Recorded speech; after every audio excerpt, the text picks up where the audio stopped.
السلام علیکم ورحمۃ اللہ وبرکاتہ۔ آج ہم دوبارہ آپ کے سامنے حاضر ہوئے ہیں تفسیر قرآن مختصر تشریح کے ساتھ۔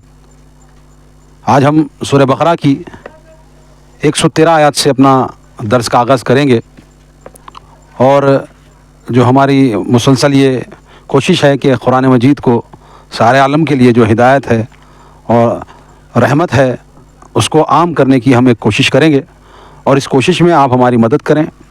آپ اس قرآن کے پیغام کو عام کرنے کے لیے ہمارے یوٹیوب چینل کو سبسکرائب کریں، شیئر کریں، اور کچھ ہمیں سجھاؤ دینا ہے، ہمیں آئیڈیاز دینا ہے تو کامنٹ کریں، اگرچہ ہماری بات اچھی لگے تو لائک کریں۔ تو اسی طرح ہم آپ کے سامنے یہ درس قرآن اسی طرح چلاتے رہیں، آگے ہمارا کام بڑھتا رہے، اور پیغام میں انسانیت کے لیے جو اللہ رب العزت نے محمد رسول اللہ صلی اللہ علیہ وسلم کے ذریعے یہ قرآن مجید فرقان حمید یہ جو دیا ہے، یہ ساری انسانیت کے لیے راہ ہدایت بنے اور سارے لوگ دین اسلام کی طرف آئیں۔ اس کام کے لیے ضرور ہماری مدد کریں، ہمارا تعاون کریں۔ تو شروع کرتے ہیں درس سورہ بقرہ کی آیت نمبر 113 سے۔ اعوذ باللہ من الشیطان الرجیم، بسم اللہ الرحمن الرحیم۔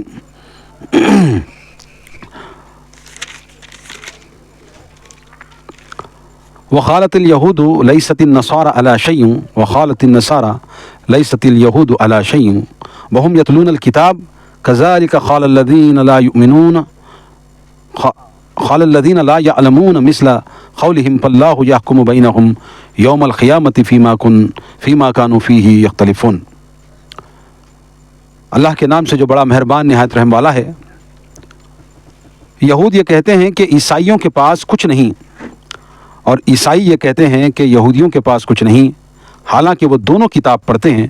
ان کی طرح ایسی ہی باتیں وہ لوگ بھی دوسروں کو کہتے ہیں جو خود کچھ نہیں جانتے، سو اللہ ہی قیامت کے دن ان باتوں کا فیصلہ کرے گا جن میں یہ اختلاف رکھتے ہیں۔ ہم نے قبل درس کے پچھلی درس میں جو آیتیں اللہ تبارک و تعالیٰ نے سورہ بقرہ میں نازل کی ہیں اس کا تذکرہ کرتے ہوئے جبریل علیہ السلام سے یہود کی دشمنی کیوں ہے، پھر یہ جو ناحق انبیاء کو یہود قتل کرتے رہے، پھر یہود عیسائیوں پر جو ملعونیت کا الزام لگاتے ہیں اور غیر غلط الزام یہود لگاتے ہیں، اس کے بارے میں انشاءاللہ ہم آج پڑھیں گے۔ یہود اور نصارہ تورات اور انجیل پڑھتے تھے۔ یہود نصارہ کو اس لیے کافر سمجھتے تھے کہ انہوں نے ایک کی بجائے 3 الہ بنا رکھے ہیں، جبکہ عیسائی یہود کو اس لیے کافر سمجھتے ہیں کہ عیسیٰ علیہ السلام پر ایمان نہیں لاتے، حالانکہ تورات میں ان کی بشارت موجود تھی۔ دیکھیں، یہود اور نصارہ آپس میں ایک بہت خطرناک دشمنی میں مبتلا ہیں، کیونکہ یہ دونوں کا مستقل دشمن یہ مسلمانوں کو سمجھتے ہیں۔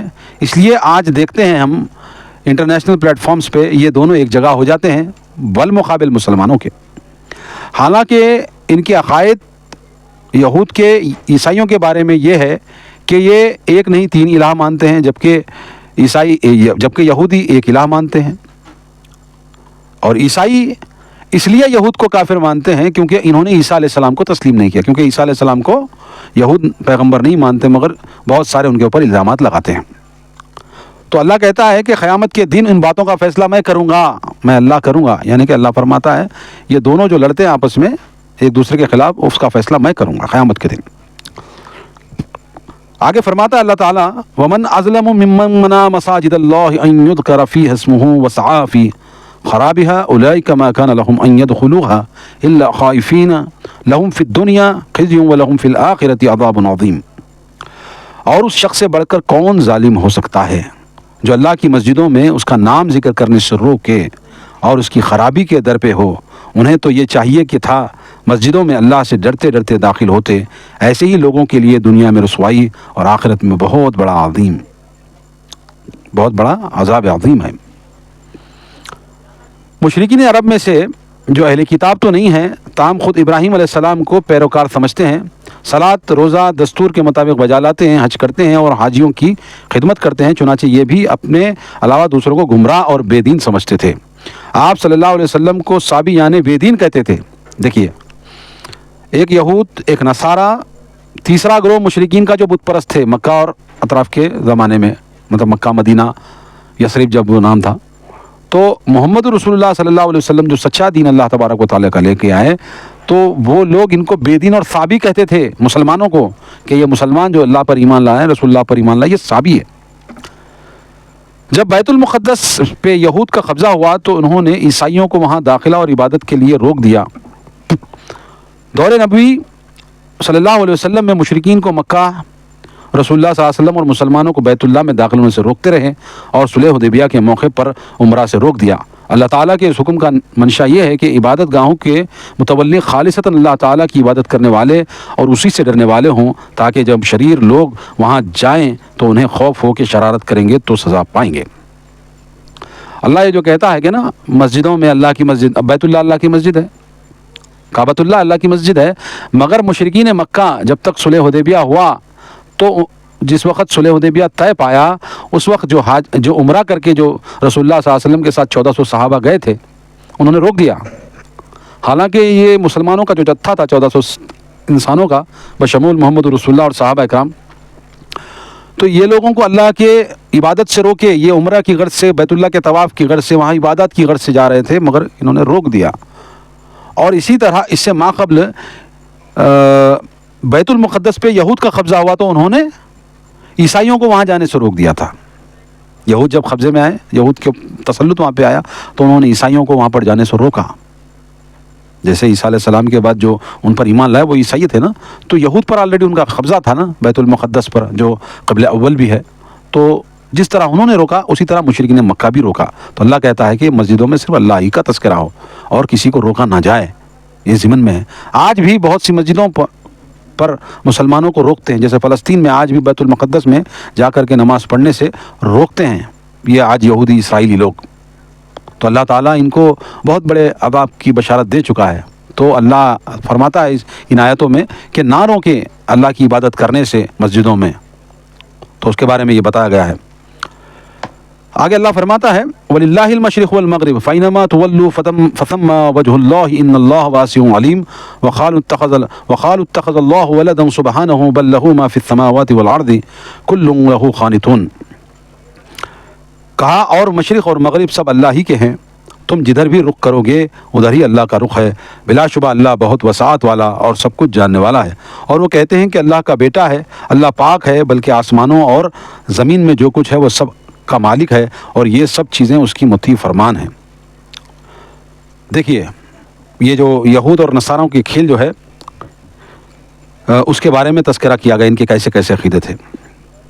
ایک تفسیر یہ ہے کہ یہ خوشخبری ہے کہ عنقریب اللہ تعالیٰ مسلمانوں کو غلبہ عطا فرمائے گا، اور اے مشرکین بیت اللہ میں ڈرتے ہوئے داخل ہوں گے کہ کہیں ہمیں گزشتہ زیادتیوں کے بدلے میں سزا نہ دی جائے۔ چنانچہ یہ خوشخبری فتح مکہ کے موقع پر پوری ہو گئی۔ ابن عمر رضی اللہ عنہ سے روایت ہے کہ آپ صلی اللہ علیہ وسلم مکہ سے مدینہ آ رہے تھے اور اپنی سواری پہ سوار تھے اور نفل صلات ادا کر رہے تھے، جس جانب سواری کا رخ ہوتا ادھر ہی ان کا رخ ہوتا۔ پھر انہوں نے یہ آیت تلاوت کی اور کہا کہ یہ آیت اسی بارے میں نازل ہوئی ہے۔ قتادہ سے مروی ہے کہ یہ آیت منسوخ ہے، اور ناسخ قول یہ ہے کہ اپنا رخ صلات کی حالت میں مسجد حرام کی جانب کیجیے۔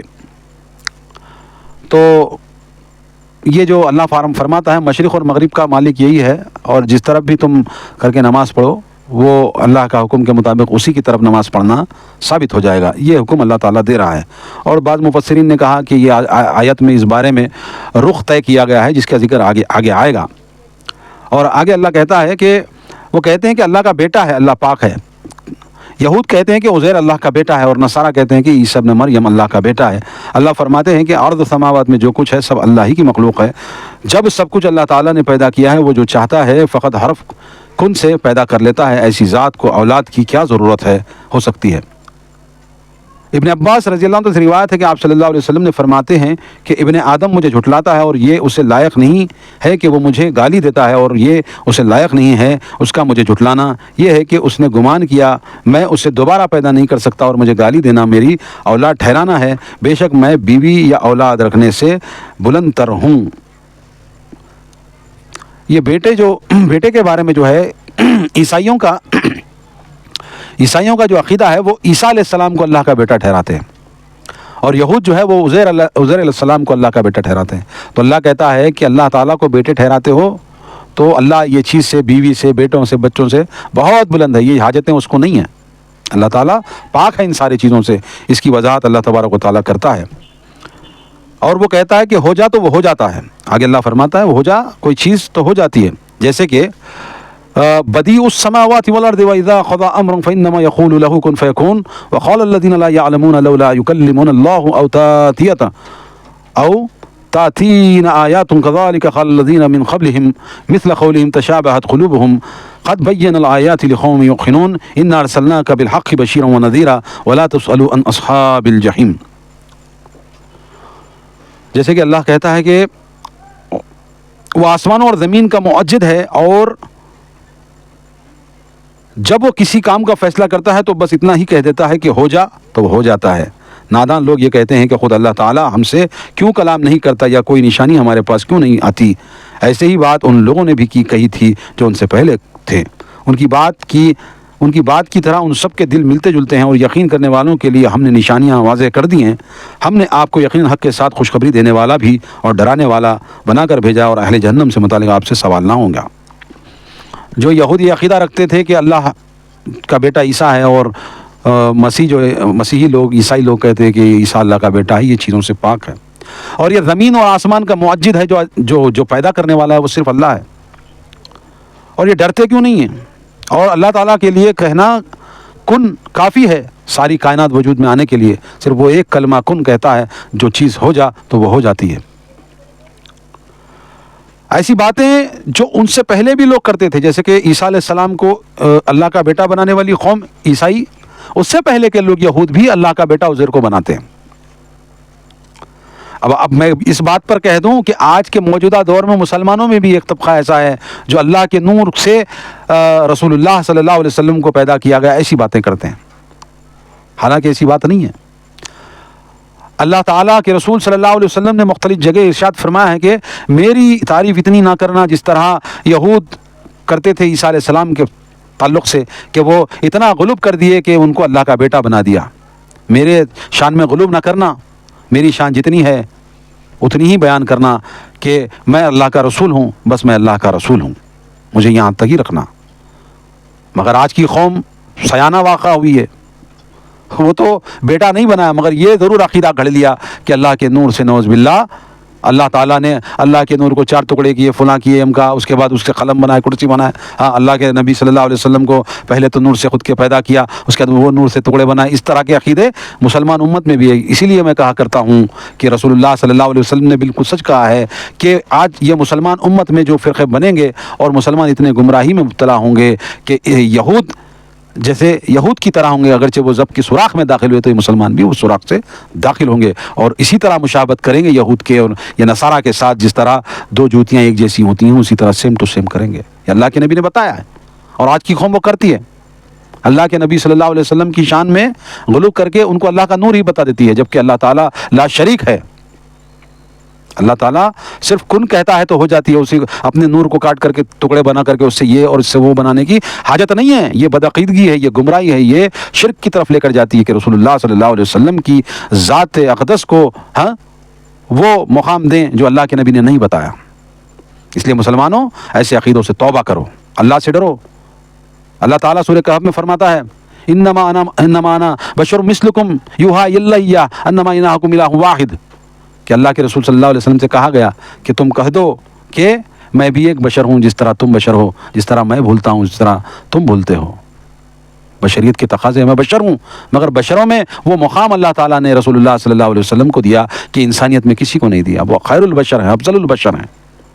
تو جتنی اللہ تعالیٰ اللہ کے رسول صلی اللہ علیہ وسلم کی جو کیفیت بتایا ہے اور رسول اللہ نے اپنا مقام بتایا ہے، اتنا ہی اپن عقیدہ رکھنا چاہیے. اس سے آگے بڑھ کر کے گمراہوں کی طرح عقیدے نہیں رکھنا چاہیے. توبہ کرنا چاہیے ایسے عقیدوں سے، اور یہود و نصارہ سے جو ہے مشابہت عقیدے نہیں رکھنا چاہیے. آگے اللہ فرماتا ہے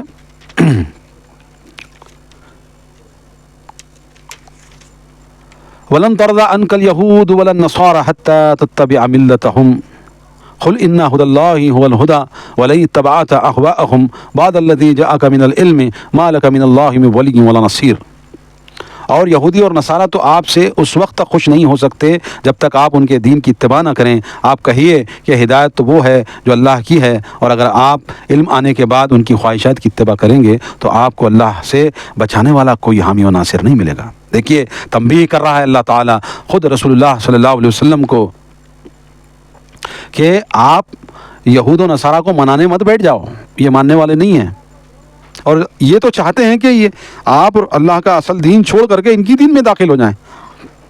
یہ یہود و نصارہ کے خواہشات ہیں، ان کی خواہشات پر چلنے کا نہیں ہے۔ اگرچہ آپ علم آ جانے کے بعد ان کی خواہشات کی اتباع کر رہے ہیں تو آپ کو اللہ تعالیٰ سے کون بچانے والا ہے؟ اللہ تعالیٰ رسول اللہ صلی اللہ علیہ وسلم کو کہہ رہا ہے۔ وہ دین نہیں کہ ان کے انبیاء پہ اترا تھا، بلکہ وہ دین جو کہ ان کے پاس موجود ہے، جس میں وہ ان کی اپنی خواہشات نفس کا ملغوبہ بھی شامل ہے۔ ہدایت وہی معتبر ہوتی ہے جو کہ اس زمانے میں کی ہو۔ آیات کے دوسرے حصے میں شدید تنبیہ ہے کہ اگر آپ نے یہود و نصارہ کو خوش کرنے کے لیے اپنا مشن چھوڑ دیا تو تمہارے لیے کوئی چائے پناہ نہیں۔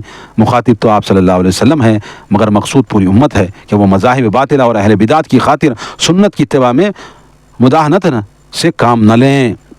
دیکھیے اللہ تعالیٰ کیسے ڈرا رہا ہے اپنے نبی اور رسول صلی اللہ علیہ وسلم کو کہ ان کو منانے کی چکر میں آپ اپنا جو مشن ہے رسالت کا آخری، یہ جو قرآن کا پیغام تو دنیا کے سامنے پیش کرنا ہے، آخری شریعت جو دنیا کے سامنے پیش کرنی ہے، ہاں ان کو خوش رکھنے کے لیے آپ اس سے باز نہ آئیں، یہ آپ کا مشن پورا کریں۔ اللہ تعالیٰ تنبیہ کر رہا ہے رسول اللہ صلی اللہ علیہ وسلم کو اور ساتھی امت کو۔ آج ہم بھی مسلمان ان اہل بدعت کی کثرت کو دیکھ کر کے ان سے مرعوب نہ ہوں، کیونکہ جنت میں جانے والی کثرت نہیں ہوگی بلکہ قلت ہی جنت میں جائے گی۔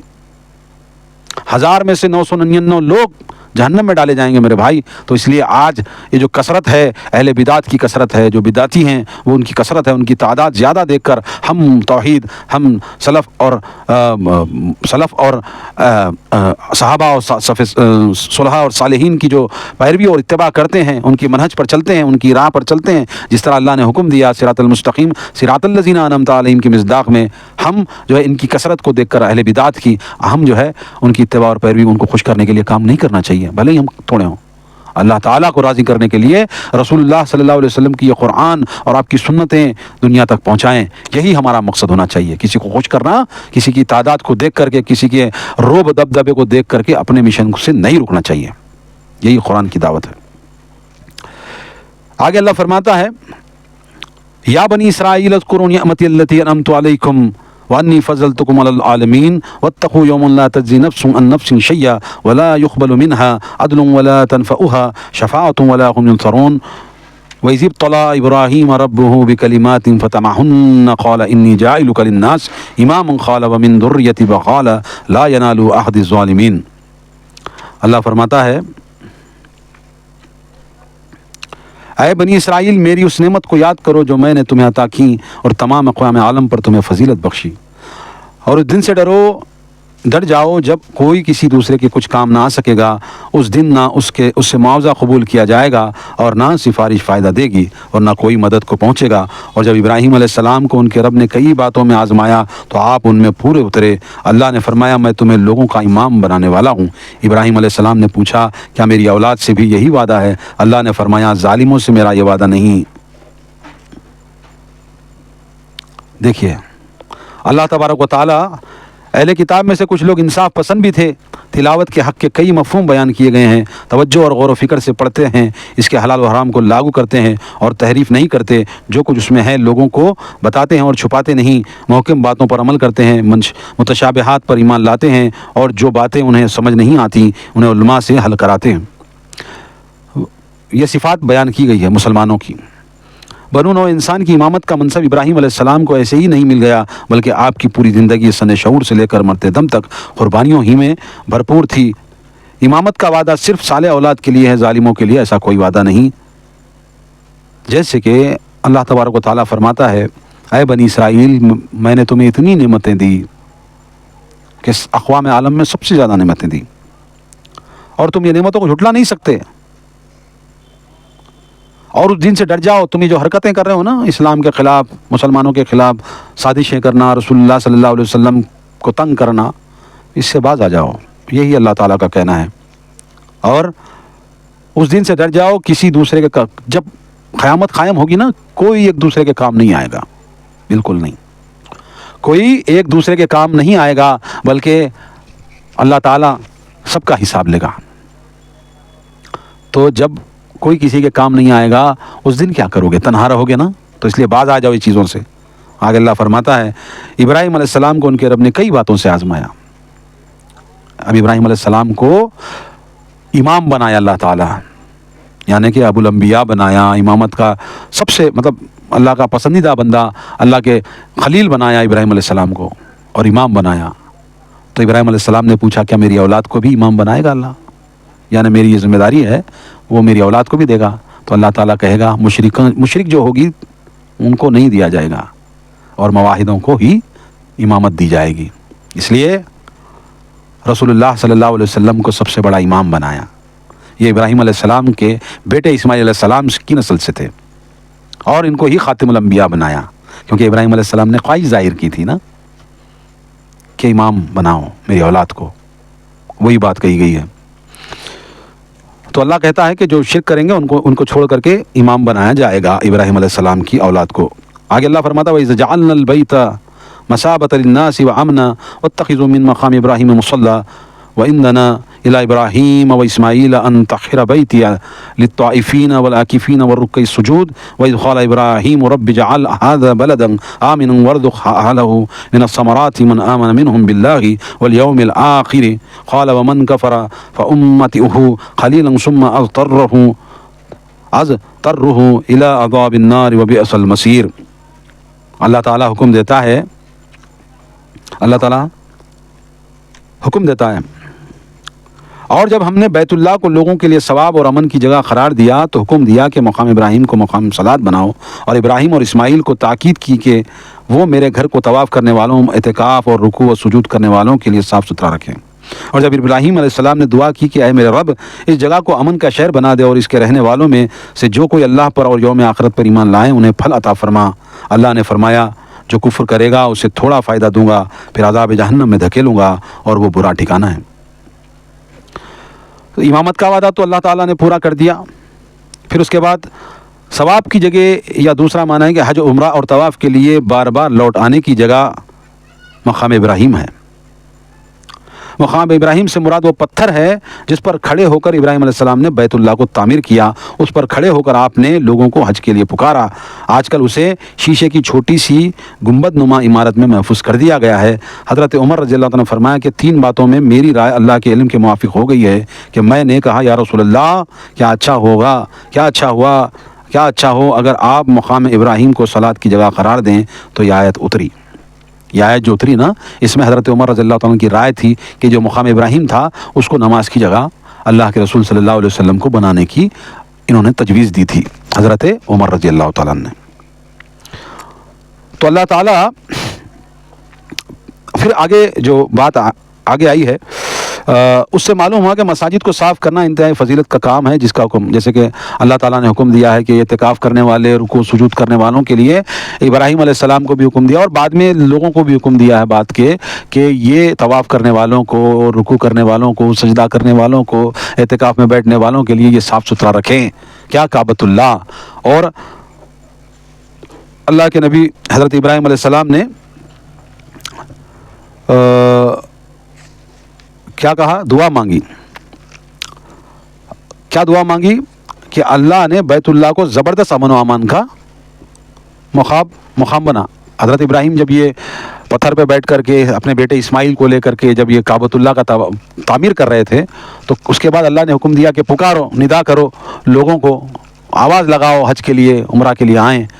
تو آپ ابراہیم علیہ السلام نے اللہ سے دعا مانگی، اے اللہ یہ بیت اللہ کو امن کی جگہ بنا، ہاں بیت اللہ حرام بنا، یعنی کہ یہاں پر خون و قتل غارت گیری نہ ہو، یہاں پہ برائی نہ ہو، یہاں پہ چوری نہ ہو، یہاں پہ ڈکیتی نہ ہو، یہاں پہ برائی زناکاری نہ ہو، یا کچھ نہ ہو۔ اے اللہ تو یہ مکہ معظمہ بیت اللہ کو امن کا گہوارہ بنا۔ تو اللہ تعالیٰ نے ان کی دعاؤں کو قبول کیا، اس لیے آج بھی بیت اللہ کو بیت الحرام کہا جاتا ہے کہ یہاں پر قتل و غارت گیری منع ہے، ٹھیک ہے۔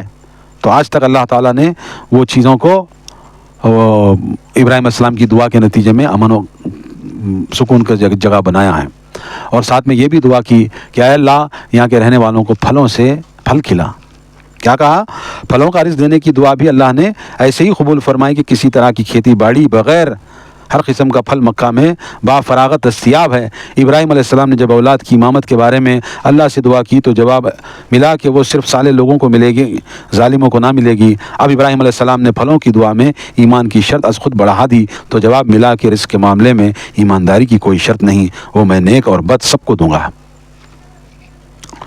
دیکھو اللہ تبارک و تعالیٰ نے حضرت ابراہیم علیہ السلام کی دعا کو قبول کیا، اور ابراہیم علیہ السلام نے کیا شرط رکھی کہ اے اللہ یہاں پر ایمان والوں کو ہی پھل دے جو تیرے پر ایمان ہے۔ تو اللہ نے کہا، اللہ کیا کہتا ہے کہ جو کفر کرے گا اس سے تھوڑا فائدہ دوں گا، یعنی کہ ان پھلوں سے جو یہ پھلوں کے فائدے ہیں یہ تھوڑا ان کو دوں گا، مگر آخرت میں ان کو جہنم میں ڈھکیلوں گا۔ تو یہ بھی دعا قبول حضرت ابراہیم علیہ السلام کی ہو گئی، اور پھلوں سے آج بھی مکہ معظمہ بیت الحرام جگمگاتا ہے۔ آگے کہا گیا وَإِذْ يَرْفَعُ إِبْرَاهِيمُ الْقَوَاعِدَ مِنَ الْبَيْتِ وَإِسْمَاعِيلُ رَبَّنَا تَقَبَّلْ مِنَّا إِنَّكَ أَنْتَ السَّمِيعُ الْعَلِيمُ رَبَّنَا وَاجْعَلْنَا مُسْلِمَيْنِ لَكَ وَمِنْ ذُرِّيَّتِنَا أُمَّةً مُسْلِمَةً لَكَ وَأَرِنَا مَنَاسِكَنَا وَتُبْ عَلَيْنَا إِنَّكَ أَنْتَ التَّوَّابُ الرَّحِيمُ رَبَّنَا وَابْعَثْ فِيهِمْ رَسُولًا مِّنْهُمْ يَتْلُو عَلَيْهِمْ آيَاتِكَ وَيُعَلِّمُهُمُ الْكِتَابَ وَالْحِكْمَةَ وَيُزَكِّيهِمْ إِنَّكَ أَنْتَ الْعَزِيزُ الْحَكِيمُ۔ دیکھو کیا پیاری بات اللہ تبارک و تعالیٰ نے کی۔ اور جب ابراہیم علیہ السلام و اسماعیل علیہ السلام بیت اللہ کی بنیادیں اٹھا رہے تھے تو یوں دعا کی، اے ہمارے رب ہماری یہ خدمت قبول فرما۔ یہ خدمت جو حضرت ابراہیم اور اسماعیل علیہ السلام جو بیت اللہ تعمیر کر کے اللہ تبارک و تعالیٰ سے دعا کر رہے تھے، یہ اللہ ہم یہ باغ عزیز ذرا ہمیں جہاں پر پانی کی کمی ہے، جہاں پر صحرا ہے، کوئی جو ہے پتے وغیرہ نہیں ہے، اے اللہ ہم تیری رضا کی خاطر یہ بیت اللہ کو تعمیر کر رہے ہیں، ان کی وہ بنیادیں اٹھا رہے ہیں، اے ہمارے رب ہماری یہ خدمت قبول فرما۔ آج ہم تھوڑی سی عبادت کر کے اللہ تبارک و تعالیٰ سے بہت بڑے ولی، بہت بڑے وہ بن جاتے ہیں، تھوڑی سی عبادت کر کے۔ اور یہاں پر اتنے بڑے مقام پر حضرت ابراہیم علیہ السلام ہیں اور حضرت اسماعیل علیہ السلام ہیں، اتنا سب کچھ کر کے بھی اللہ تعالیٰ سے دعا کر رہے ہیں، اے اللہ ہمارا یہ کام قبول فرما، ہمیں ہماری دعا ہے، ہم یہ کام تو کر دیے ہیں، ہماری دعا کو قبول فرما، اور یہ خدمت جو ہم کر رہے ہیں اس کو قبول فرما۔ انبیاء دعا کر رہے ہیں، آج ہم کچھ نمازیں، کچھ روزے، کچھ اچھے کام کر کے اپنے آپ کو ایسے سمجھتے ہیں جیسے جنت ہماری جب باپ کی جاگیر ہے۔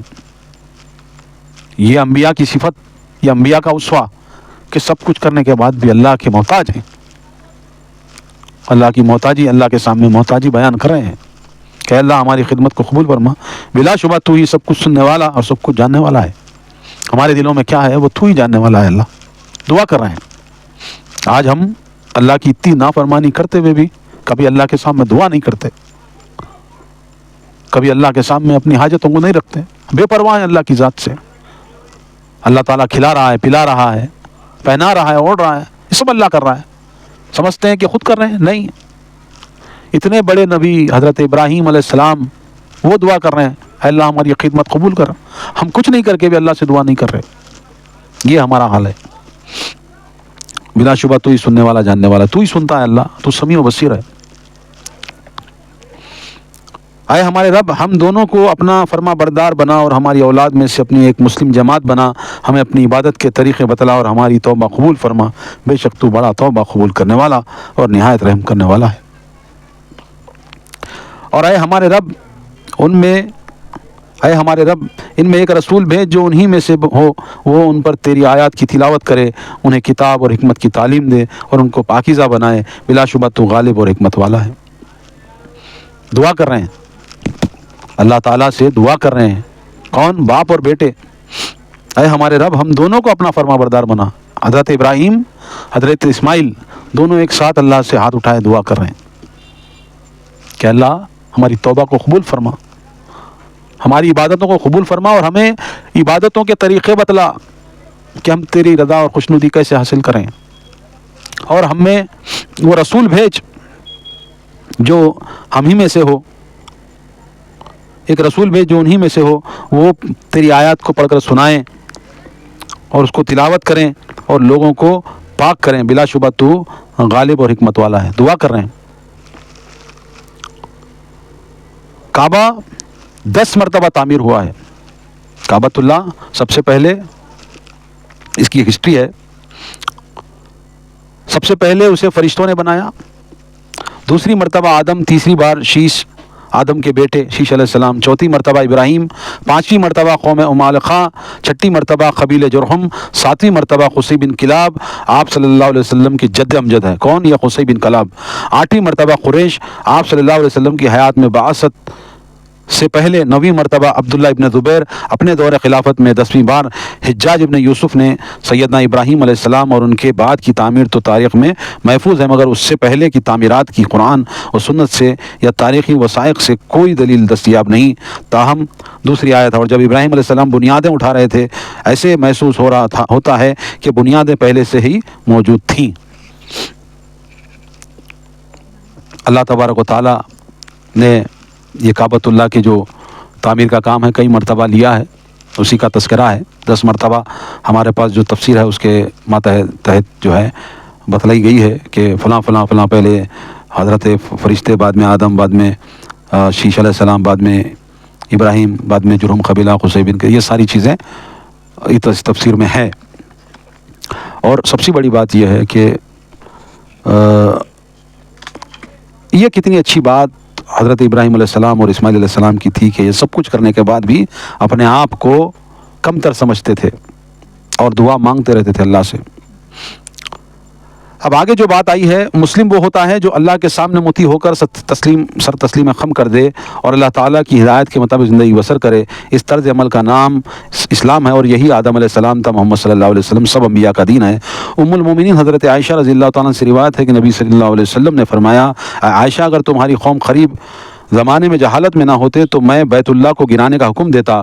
قریش نے جو نکال دیا تھا اسے حتیم کو شامل کرتا، اسے زمین کے برابر سطح پر بناتا، شرقی اور غربی جانب دروازے بناتا. حج کے آداب و ارکان اور قربانی کے طریقے، تاہم اس کے مفہوم میں عبادات سب طریقے شامل ہیں. یعنی اہلیان شہر مکہ سے اللہ تعالیٰ نے ابراہیم علیہ السلام کی دعا بھی قبول فرمائی اور اولاد اسماعیل سے نبی آخر الزمان مبعوث فرمائے. اس لیے آپ صلی اللہ علیہ وسلم کے ابراہیم علیہ السلام کی دعا ہے. حضرت محمد صلی اللہ علیہ وسلم جو ہیں وہ حضرت ابراہیم کی دعا ہے. تو بھائیوں، میرا کہنے کا مطلب یہ ہے کہ ہم کو اللہ تبارک و تعالیٰ یہ قرآن مجید سے ایسی باتیں، ایسی چیزیں جو ہم جانتے نہیں ہیں وہ بتلاتا ہے. ہاں، اور اللہ تبارک و تعالیٰ جو ہے ہم پر رحم کرتا ہے. اور سب سے بڑی رحمت ہم مسلمانوں پر یہ ہے کہ نبی آخر الزماں محمد رسول اللہ صلی اللہ علیہ وسلم کی امت میں ہم کو اللہ تعالیٰ پیدا کیا، جن کے بارے میں ابراہیم و اسماعیل علیہ السلام جیسے جلیل القدر پیغمبر دعا کرتے ہیں، جن کے واسطے سے جن کے جو ہے بارے میں جن کی جو ہے بعض نبیت و نبوت ہونے کے باوجود ان کو اپنی امت میں سے پیدا کرنے کے لیے دعائیں مانگی، ایسی بھی روایات ملتی ہیں. تو میرے بھائیوں، ہم اس قرآن کا کتنا شکر ادا کریں، کم ہے.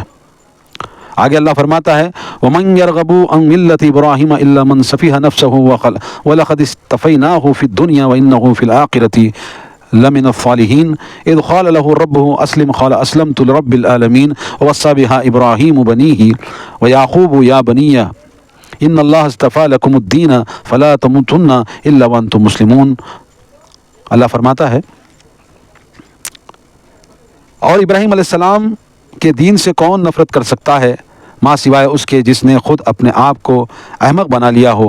بے شک ہم نے ابراہیم علیہ السلام کو دنیا میں چن لیا اور آخرت میں بھی وہ صالح لوگوں سے ہوں گے. جب انہیں ان کے رب نے فرمایا کہ فرما بردار بن جاؤ تو انہوں نے کہا کہ میں جہانوں کے رب کا فرما بردار بنتا ہوں. ابراہیم علیہ السلام اور یعقوب علیہ السلام نے اپنے بیٹوں کو وصیت کی کہ اے میرے بیٹوں، اللہ تعالیٰ نے تمہارے لیے یہی دین پسند کیا ہے، لہذا تم مرتے دم تک مسلمان ہی رہنا. اللہ تعالیٰ فرماتا ہے اللہ کے نبی صلی اللہ علیہ وسلم کے جد اعلیٰ حضرت ابراہیم علیہ السلام کے بارے میں، رسول اللہ صلی اللہ علیہ وسلم اس حدیث میں بھی واضح ہے کہ مقدام بن معدی کرب کہتے ہیں کہ آپ صلی اللہ علیہ وسلم، خوب سن لو، مجھے کتاب بھی دی گئی ہے اور اس کی اتنا کچھ اور بھی دیا گیا. ابو داؤد کے اندر یہ روایت ہے. اسی طرح قرآن پاک کی آیت اتباع سنت واجب قرار دیتی ہے، وما آتاکم الرسول فخذوہ وما نہاکم عنہ فانتہوا. آپ کو رسول جو کچھ دیں وہ لے لو اور جس سے منع کریں اس سے باز رہو. اس سے نتیجہ نکلتا ہے کہ جو سنت رسول اللہ صلی اللہ علیہ وسلم کا منکر ہے وہ قرآن کا بھی منکر ہے. صرف قرآن اور سنت کو چھوڑ کر خالی قرآن پر قیاس کرنے والے لوگ ہیں، ان کے بارے میں یہ کہا گیا ہے۔ یہود کہتے تھے کہ یعقوب علیہ السلام نے ہمیں یہودی رہنے کی وصیت کی تھی۔ اس وقت یہ آیت نازل ہوئی، اللہ تعالیٰ نے یہود سے پوچھا کہ کیا تم اس وقت موجود تھے؟ پھر خود حقیقت بیان فرما دی، یعنی انبیاء اور ان کے ساتھی۔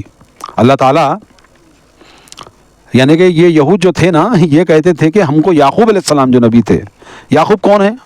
یعقوب ابراہیم علیہ السلام کے پوتے ہیں، یعقوب کے بیٹے اسحاق ہیں، اسحاق کے بیٹے ابراہیم کے بیٹے اسحاق ہیں، اسحاق کے بیٹے یعقوب ہیں، ابراہیم کے بیٹے اسماعیل اور اسحاق، حضرت ہاجرہ سے حضرت اسماعیل ہیں، حضرت سارہ سے حضرت اسحاق ہیں، اسحاق کے بعد اس بیٹے ہیں ان کے یعقوب، اور یہ یعقوب کے بیٹے کے 12 بیٹے تھے، ان کے 12 بیٹوں کے 12 قبیلے، جن کو بنو اسرائیل کہا گیا، جس میں یہود بھی آتے ہیں، جس میں نصارہ بھی آتے ہیں، ٹھیک ہے۔ یہ تو یہود یہ کہتے تھے کہ یعقوب علیہ السلام نے ہمیں وصیت کی ہے کہ ہم کو یہودی کہو، اور ہم کو یہودی رہنے کی وصیت کی ہے، جبکہ اللہ تعالیٰ کہتا ہے کہ ابراہیم علیہ السلام، ان کے یعقوب علیہ السلام اور سب لوگوں نے کہا کہ نہ مرنا مگر اسلام پر، مسلمان ہو کے ہی مرنا۔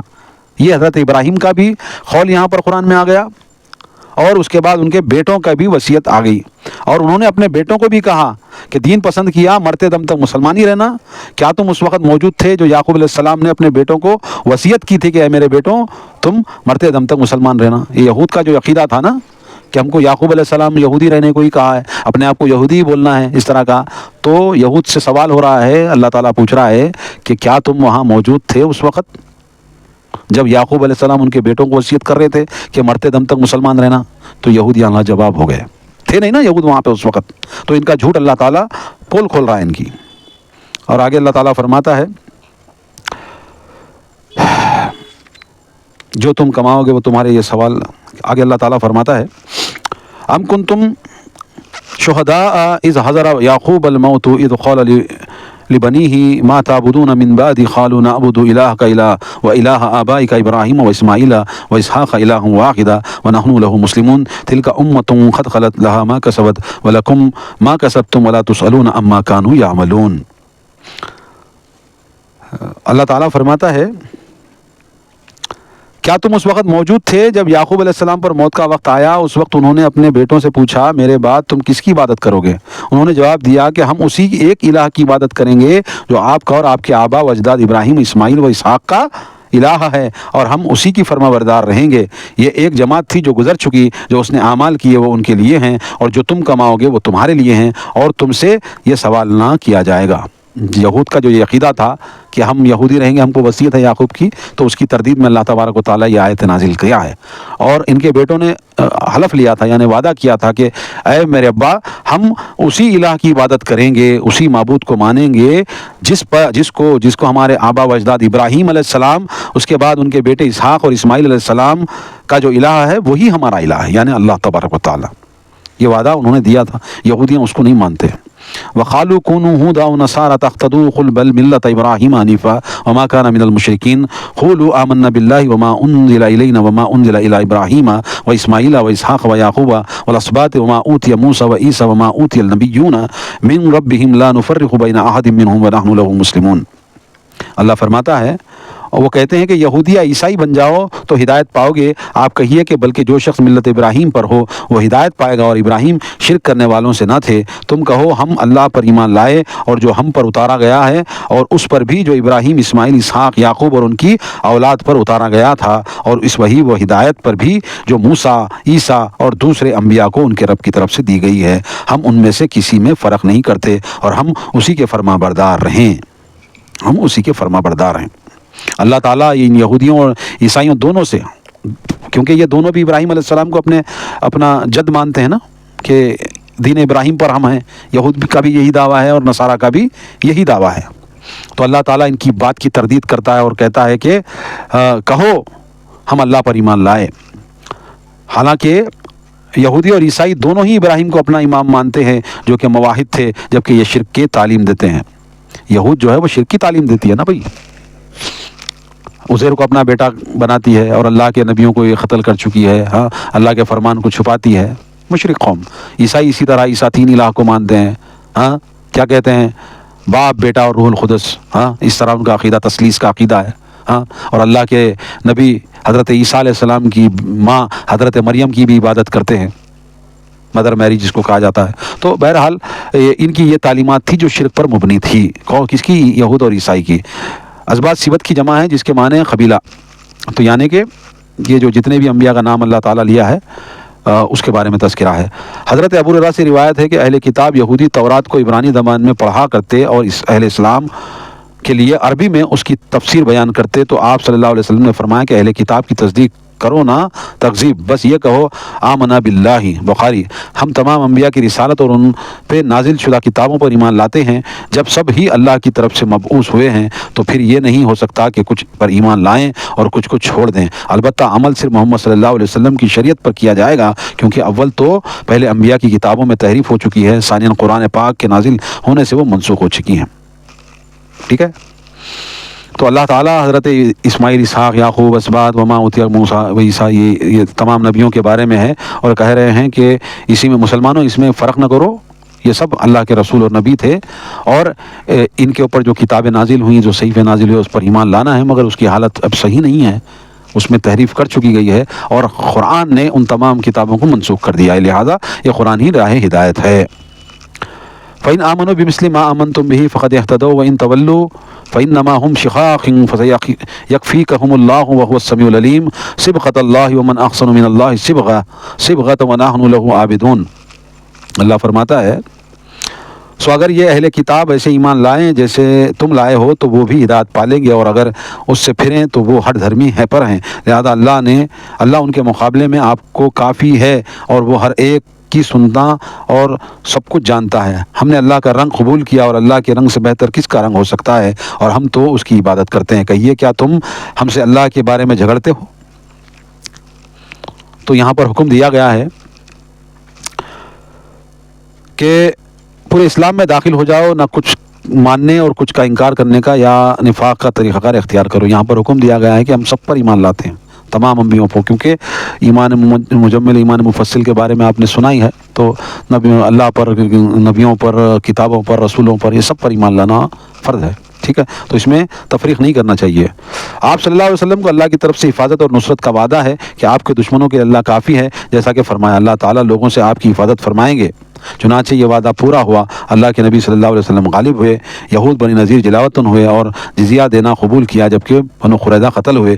روایت کے مطابق عثمان رضی اللہ عنہ کی شہادت کے وقت آپ قرآن کی تلاوت فرمائے تھے اور مصحف آپ کی گود میں تھا اور آپ کے خون کے چھینٹے فَسَيَكْفِيكُمُ اللَّهُ کے الفاظ پہ گرے. یہ مصحف آپ کی آج بھی ترکی میں ہے. تو بہرحال اللہ تبارک و تعالیٰ جو مسلمانوں کو حکم دے رہا ہے کہ سب پر ایمان لانے کا، اور اہل کتاب کی جو ہٹ دھرمی ہے اس کے بارے میں اللہ تعالیٰ تذکرہ کر رہا ہے اور کہہ رہا ہے کہ کہیے کیا تم ہم سے اللہ کے بارے میں جھگڑتے ہو جبکہ وہی ہمارا اور تمہارا رب ہے، اور ہمارے لیے ہمارے اعمال اور تمہارے لیے تمہارے اعمال ہیں، اور ہم خالص اسی کی بندگی کرتے ہیں. کیا تم یہ کہتے ہو کہ ابراہیم علیہ السلام، اسماعیل علیہ السلام اور دیگر انبیاء اس میں تم جھگڑا کرتے ہو، حالانکہ اللہ تعالیٰ نے سب کو رسول اور نبی بنایا ہے. اور کہا قل اتحاجوننا فی اللہ وهو ربنا وربکم ولنا اعمالنا ولکم اعمالکم ونحن له مخلصون ام تقولون ان ابراہیم واسماعیل واسحاق ویعقوب والاسباط كانوا هودا ونصارى قل انتم اعلم ام اللہ ومن اظلم ممن كتم شهادة عنده من الله وما الله بغافل اما تعملون تلك امة قد خلت لها ما كسبت لكم ما كسبتم ولا تسألون اما كانوا يعملون. اللہ تبارک و تعالی رحم کرے. تو میرے بھائیوں، بات یہ یہاں تک آ گئی کہ کیا تم یہ کہتے ہو کہ ابراہیم، اسماعیل، اسحاق اور ان کے اولاد سب یہودی یا عیسائی تھے؟ بھلا تم یہ بات زیادہ جانتے ہو یا اللہ تعالیٰ؟ اور اس شخص سے بڑھ کر ظالم کون ہو سکتا ہے جس کے پاس اللہ کی طرف سے شہادت موجود ہو پھر وہ اسے چھپائے، اور جو کام تم کرتے ہو اللہ ان سے بے خبر نہیں. یہ ایک جماعت تھی جو گزر چکی، ان کی کمائی ان کے لیے ہے اور تمہارے لیے، اور ان کے اعمال کے بارے میں تم سے سوال نہ ہوگا. تو میرے بھائیوں، یہ واقعہ پورا، یہ آیت اور اس میں ایک تذکرہ تفسیر کے اندر آیا ہے. تو حضرت عثمان رضی اللہ تعالیٰ عنہ کی جو شہادت ہوئی ہے وہ انہی آیت پڑھ رہے تھے، تو اسی دوران ظالموں نے ان کو ذبح کیا، ان کی گردن کو الگ کیا. بہرحال یہ لمبا واقعہ ہے، انشاءاللہ ضمناً یہ تفسیر میں آ گیا تھا اس لیے پڑھ لیا گیا ہے. آگے اللہ تعالیٰ فرماتا ہے کہ جب کوئی شخص عیسائی ہوتا ہے تو عیسائی اسے پانی میں زرد رنگ ملا کر غسل دیتے ہیں. یہ تفسیر ہے. ٹھیک ہے.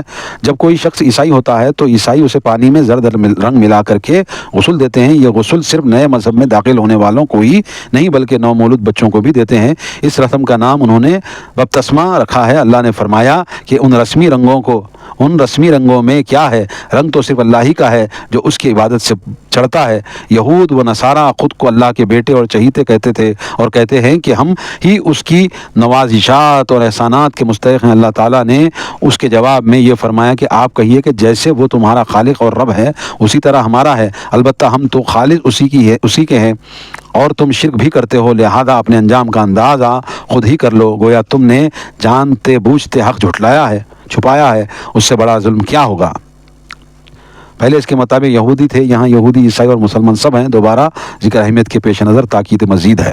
تو بہرحال یہ یہاں پر باب تسمے کے بارے میں ہے، کیونکہ یہاں پر اللہ تعالیٰ نے کہا کہ صبغۃ اللہ، سب سے بہترین رنگ اللہ کا ہے. یہ کیوں کہا گیا کہ عیسائی جو ہے، اگرچہ کوئی عیسائیت قبول کر کے دوسرے دھرموں میں سے عیسائیت میں آتا ہے تو پانی میں کچھ زرد رنگ ملا کر کے اس کو وہ پانی سے غسل دیتے ہیں اور ان کا عقیدہ ہے کہ یہ سارے گناہوں سے پاک، اس کو باب تسمہ کہتے ہیں. حالانکہ کہیں باب تسمہ کرنے کا حکم نہیں آیا ہے. ہاں البتہ کوئی ایمان لائے گا دوسرے مذہب سے تو غسل کرنے کے واقعات تو ہیں. اب یہ بات رنگ کی آ گئی ہے، اس میں رنگ داخل کر کے یہ اپنی سچائی کے ڈھول پیٹتے ہیں. حالانکہ اللہ تعالیٰ کہتا ہے کہ صبغۃ اللہ، سب سے بہترین رنگ اللہ کا رنگ ہے. تو میرے بھائی، اللہ کا رنگ کیا ہے؟ اللہ کی بات سننا، اللہ کی عبادتیں کرنا، اللہ کے کہے ہوئے احکام کو دوسروں تک پہنچانا، یہی ہے. یہ اس کے احکام کو ماننا، تو یہ سارا ہے. وہ یہ سارا ڈھکوسلا جو ہے وہ یہ باب تسمہ کرنا، یہ سارے ڈھکوسلے ہیں، اس کی کوئی سند نہیں ہے. تو میرے بھائیوں، آج ہم نے 141 آیات تک سورہ بقرہ کی بات کمپلیٹ کر لی ہے. ہم 113 سے 141 تک آج ہم نے تلاوت وغیرہ کی اور تفسیر اور مختصر اس کے احادیث کو نوٹس کیا، اور جو واقعات تھے جو گزر چکے پچھلے انبیاؤں کے، ان کے نام اور ان کے کعبۃ اللہ کے حج کی تعمیر وغیرہ کے سلسلے میں آج کا درس تھا. تو میرے بھائیوں، ہمیں اجازت دیں، وقت کافی ہو چکا ہے، کافی لمبا درس رہا ہے آج کا. اللہ تعالیٰ سے دعا کرتے ہیں کہ اللہ تعالیٰ ہمارے اس قرآن پڑھنے، سننے، سمجھنے، عمل کرنے کو اللہ تعالیٰ جو ہے قبول فرمائے. جس طرح اے اللہ ہم دعا کرتے ہیں پروردگار ہماری چھوٹی موٹی عبادتیں جو بھی ہیں تیرے کتاب کی جو تبلیغ ہیں، ہم یہ ذرائع ابلاغ کو استعمال کر کے دنیا کے کونے کونے تک یہ بات پہنچانا چاہتے ہیں. پروردگار تو یہ ہماری باتوں کو ان تک پہنچا دے اور اسلام قبول کرنے کا اور اسلام کو سمجھنے کا اور اس پر عمل کرنے کا یہ ذریعہ بنا دے. پروردگار ہم جو یہ کام لے کر بیٹھے ہیں بہت بڑا کام ہے. تیری کتاب کا پیغام ساری دنیا تک پہنچانے کا مقصد بہت بڑا مقصد ہے. پروردگار آج امت مسلمہ جس حال میں ہے وہ کتاب کو بھول گئی ہے، وہ رسول اللہ صلی اللہ علیہ وسلم کے فرمانوں کو بھول گئی ہے اور دنیا کمانے میں لگ گئی ہے اور دنیا کو سب کچھ سمجھ بیٹھی ہے. پروردگار اس لیے آزمائشیں بہت زیادہ مسلمانوں پر آ رہی ہیں، اغیار مسلمانوں پر چھڑے دوڑ رہے ہیں. پروردگار اللہ تعالیٰ تو ہماری مدد فرما. پروردگار ہمیں ظالموں کے مقابلے میں ثابت قدم رکھ. پروردگار یہی دعا کرتے ہیں، اور ہم سامعین، ناظرین، جہاں تک ہمارے درس کی بات پہنچ رہی ہے ان سب سے یہی گزارش کرتے ہیں کہ ہمارے اس یوٹیوب چینل کو سبسکرائب کریں، زیادہ سے زیادہ لوگوں تک یہ پہنچائیں، اور کچھ اس میں اشکالات ہیں تو کامنٹس میں ضرور ہمیں لکھیں.